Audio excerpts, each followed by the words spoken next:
Om Swastiastu. Perkenalkan, nama saya Kaya Budi Sastrawan, kelas 10 IPB nomor absen 2. Saya sekarang menjelaskan proses kerja jaringan telekomunikasi. Telekomunikasi berarti komunikasi jarak jauh. Telekomunikasi memungkinkan dua orang atau alat melakukan interaksi meskipun mereka berada di dua tempat yang berbeda. Seluk-beluk jaringan telekomunikasi.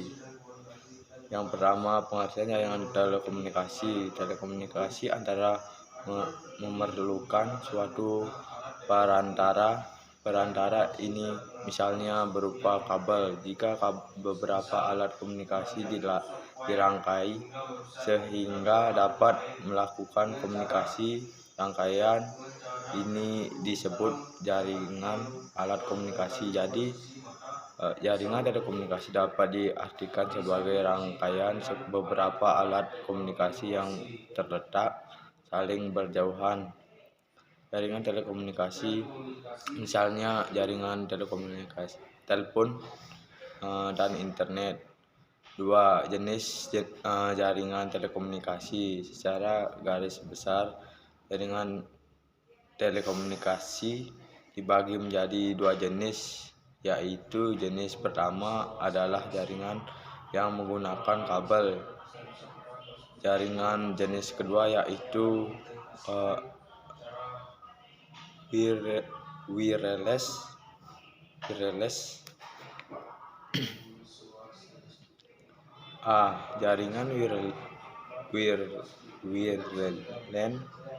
wireless merupakan jaringan yang menggunakan penghubung berupa kabel.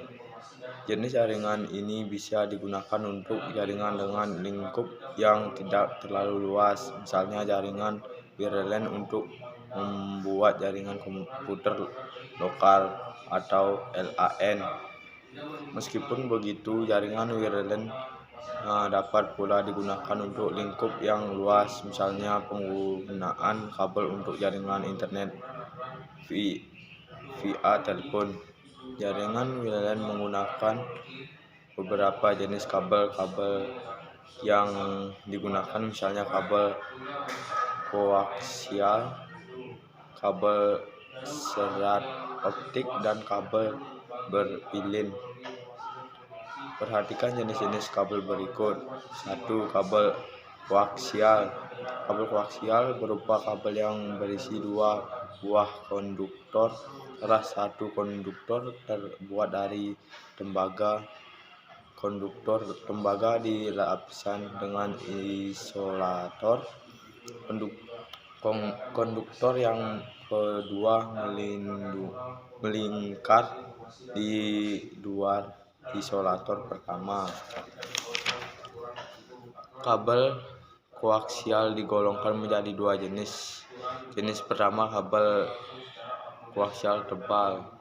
Jenis kedua, kabel koaksial tipis. Kabel koaksial tebal berdiameter 12 mm, selubung kabel berwarna kuning. Kabel koaksial tipis berdiameter 5 mm. Berbeda dengan kabel ini, Teknet. Kabel ini diselubungi warna hitam atau gelap. Karena tipis, kabel yang disebut Ethernet ini lebih lentur dibandingkan Teknet. 2. Serat optik. Serat optik dibuat dari serat plastik atau kaca. Kabel jenis ini banyak digunakan pada bidang teknik. Serat optik terdiri atas dua bagian utama, yaitu cladding dan core. Cladding mengelilingi bagian inti core. Bagian selimut ini terbuat dari kaca yang berdiameter antara 5 sampai 20 mm. Core berbeda di tengah atau inti kabel. Core dilindungi dengan lapisan cladding buffer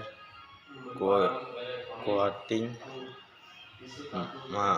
material penguat serta pelindung luar. Kabel serat optik banyak dipilih karena kabel ini mampu mengirim data dengan cepat. Kabel serat optik dikenal sebagai kabel dengan kecepatan transfer data lebih dari 100 MB. Data atau informasi dikirim menggunakan gelombang cahaya. Caranya, sinyal listrik dikonversi diubah menjadi gelombang cahaya. Kelebihan lain yaitu kabel serat optik relatif aman dari gangguan misalnya gangguan gelombang elektromagnetik. 3. Twisted pair internet. Twisted pair internet dapat diartikan sebagai pasangan kabel internet yang diatur berpilin. Kabel ini mulai dikembangkan pada pertengahan tahun 1980-an. Secara garis besar, kabel twisted pair internet digolongkan menjadi dua jenis.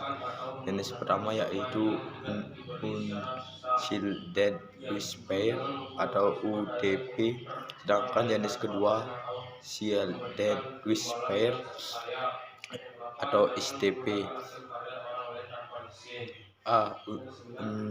Unshielded twisted pair atau UTP. Kabel UTP diberi nama berdasarkan bentuk fisik kabel. Kabel ini memuat 4 pasang kabel kecil berbeda warna masing-masing. Pasangan disatukan dengan cara pilin. Keempat pasang kabel kecil dilapisi pembungkus berbentuk memanjang. Pembungkus ini menggunakan sebagai pelindung sekaligus penyedia jalur bagi tiap pasang kabel. Kabel UTP dan perangkat jaringan dihubungkan menggunakan konektor. B. Shielded twisted pair atau STP. Kabel STP mirip dengan UTP. Kedua jenis kabel ini sama-sama berisi pasangan kabel kecil yang dipilih. Hal yang membedakan kedua yaitu pelindung. Pada kabel STP, pelindung ini digunakan untuk melapisi masing-masing pasangan kabel kecil. Kabel STP dirancang untuk keperluan pembuatan jaringan luar ruangan. B. Jaringan wireless. Jaringan wireless tidak menggunakan kabel sebagai penghubung jaringan. Jenis ini menggunakan alat penghubung berupa gelombang radio, gelombang inframerah, serta gelombang mikro. Berkat teknologi jaringan wireless, manusia dapat melakukan komunikasi saat berkendara. Bukankah kita dapat bertelepon meski kita berada di dalam mobil yang melaju? Simak jenis gelombang yang digunakan sebagai penghubung jaringan wireless berikut. 1. Jaringan gelombang mikro. Gelombang mikro memiliki frekuensi tinggi. Gelombang ini dibagi menjadi beberapa jenis yaitu gelombang UHF, SHF, dan EHF. Frekuensi gelombang UHF berkisar antara 300 Mh hingga 3 GH. Nama gelombang ini mungkin sering Anda dengar saat membicarakan gelombang televisi swasta nasional. Frekuensi gelombang SHP berkisar antara 3 GH hingga 30 GH. Frekuensi gelombang SHF lebih rendah dari frekuensi gelombang EHF yang berkisar antara 30 GHz hingga 300 GHz. Gelombang mikro biasa digunakan pada jaringan komputer jenis MAN. Artinya cakupan gelombang mikro tidak terlalu luas. Meskipun demikian, cakupan gelombang mikro dapat diperlukan jika menggunakan alat tertentu untuk jarak yang jauh. Stasiun relay dapat digunakan jarak antar stasiun relay mencapai 30 hingga 50 km. Jika digunakan sebagai jaringan telekomunikasi berjarak ratusan kilometer, gelombang mikro digunakan bersama satelit. Penggunaan satelit membuat wilayah jaringan menjadi luas. Selain itu, komunikasi tetap dapat dilakukan meskipun pemakaian sedang melakukan mobilitas. Jaringan gelombang radio. Gelombang radio menyampaikan suara atau data melalui udara. Jenis gelombang ini memungkinkan pengguna bergerak sambil terus melakukan komunikasi. Berdasarkan cara gerak gelombang radio dibedakan menjadi 3 jenis. Jenis pertama adalah gelombang yang bergerak lurus yang permukaan bumi. Jenis kedua gelombang bergerak dan lurus pada permukaan bumi.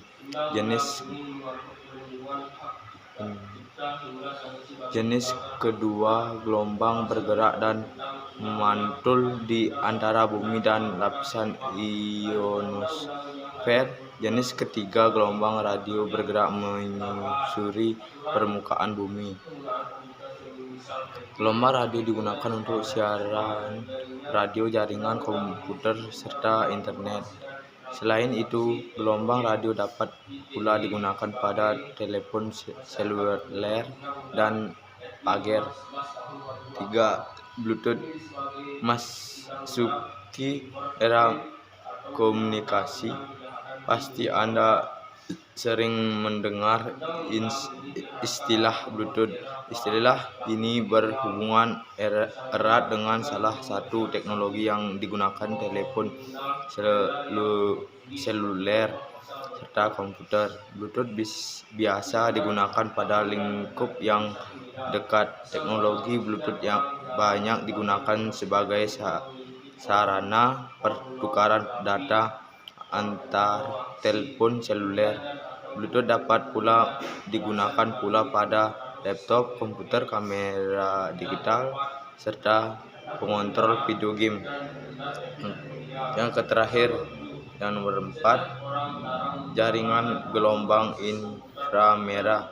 Gelombang inframerah disebut pula infrared. Panjang gelombang ini berkisar antara 750 nanometer hingga 1 mm. Sebagai catatan, 1 nanometer setara dengan 1 kali 10 pangkat minus 9 meter. Gelombang inframerah digunakan dalam bidang militer, astronomi, dan komunikasi tanpa kabel. Bidang militer menggunakan gelombang inframerah sebagai penentu sasaran. Dalam bidang astronomi, gelombang inframerah digunakan untuk memperkirakan suhu planet dan bintang. Sekian dari penjelasan saya tutup Param Santi. Om Santi Santi Santi Om.